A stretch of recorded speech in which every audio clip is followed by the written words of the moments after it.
Hello everyone and welcome back to another video. I'm extremely excited for this video, as I'm going to be walking you through, step by step, how to create a LARPing costume, using one of my most recent costumes as an example. Also, I'm very happy to tell you all that D20 in Disguise is expanding to Twitter and Facebook. Links to both accounts will be in the description and on the screen right now. On Twitter, I will be tweeting out daily world building tips and 30-second teasers for all my videos. While on Facebook, I will have exclusive behind the scenes videos called Behind the GM. All of this will be starting not with this video, but with the next, so stay tuned. Anyway, without further ado, let's get into the video. Welcome to D20 in Disguise.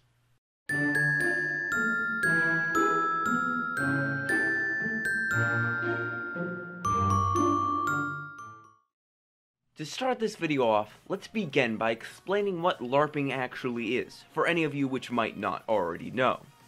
LARPing is much like D&D, but instead of having a small gaming miniature representing your character, your body represents the character. You dress up much like a cosplay as your character, and act out what your character does. It is much more physical than tabletop role-playing, but just as, if not more, fun.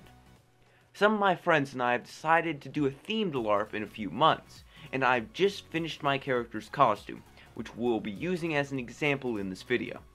We will be dividing a LARPing costume into 5 sections: top, bottom, socks and shoes, specialty items, and weapons. Let's jump right in and start with the costume's top. The first thing you should do is search through any old costumes to find clothing that may match your character's personality or skills. For example, my character, Cal Emberfury, is a volcanic wizard, so I decided to use darker bases with a tint of red in my Camino style top. Also, think about different practical things, such as, how much armor will your character have on? I decided Emberfury would simply have leather armor, which I was also able to find in an old Halloween costume. Originally, I was also going to have a dark scarf draped around my neck, but I decided that would be too hot for the environment we'd be playing in, so I took it out of my final design. Temperature and maneuverability are two things that are vital to think about. Make sure there are not a lot of clothing that flows freely, increasing the potential for it to get snagged on something. Next, let's cover the bottoms of the costume. If you're a first-time LARPer, this should be pretty simple. If you have a pair of hiking pants, those usually work pretty well. But if you don't have hiking pants, an old pair of jeans will work fine too. Also, take into consideration if you will need a scabbard for weapons or not, but we'll come back to that when we get to weapons themselves. Shoes are also another very important part of a LARPing costume that doesn't get covered as much as it should be. With shoes, it is all about finding a balance between realism and comfortability. In my costume, I'm using hiking sandals, but I still haven't exactly decided on one important thing. Should I use socks or not? Without socks, my costume would feel more real, but be quite uncomfortable. You will also encounter these little decisions that won't be solved right away, but don't worry, the answer will show itself eventually. The next group we'll be covering is specialty items. These include everything that you couldn't find at your nearest thrift store that isn't also a weapon. For example, I wanted to buy a pendant with a certain symbol relating to the theme of our LARP. Also, if any of you know what this symbol means, I'm officially very proud of you. Gold star. Anyway, specialty items could include things from your character's backstory, maybe something unique given to them by their parents, or some other guardian, or a magical item, which is the only one of its kind, completely unique. The last section we'll be covering are weapons.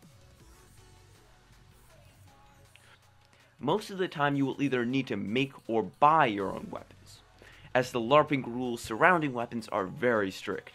However, the group I'm in is self-organized, so I decided to buy a training broadsword off of Amazon. This dilemma of safety kind of added new depth to my character, as I'm going to play him as a magic purist, choosing to fight with only his magic 95% of the time. This opened up more detailing options for the broadsword itself, so I painted with a lot of detail, and it ended up turning out very beautiful and realistic.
After painting the broadsword, this was the final product. Pretty good, right? However, there was one more detail that I had to cover in my costume. One important thing to think about when creating a LARPing costume is where are you going to store your weapons?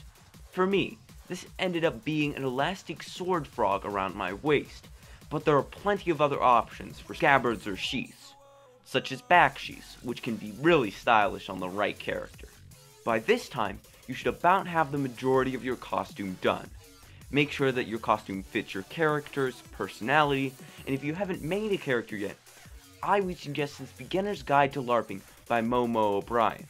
She does a very good job of explaining the basics, and I would highly recommend the video. If you enjoyed this video, be sure to like and subscribe, and if you're hungry for more content like this, be sure to check out my brand new Twitter and Facebook pages for exclusive content.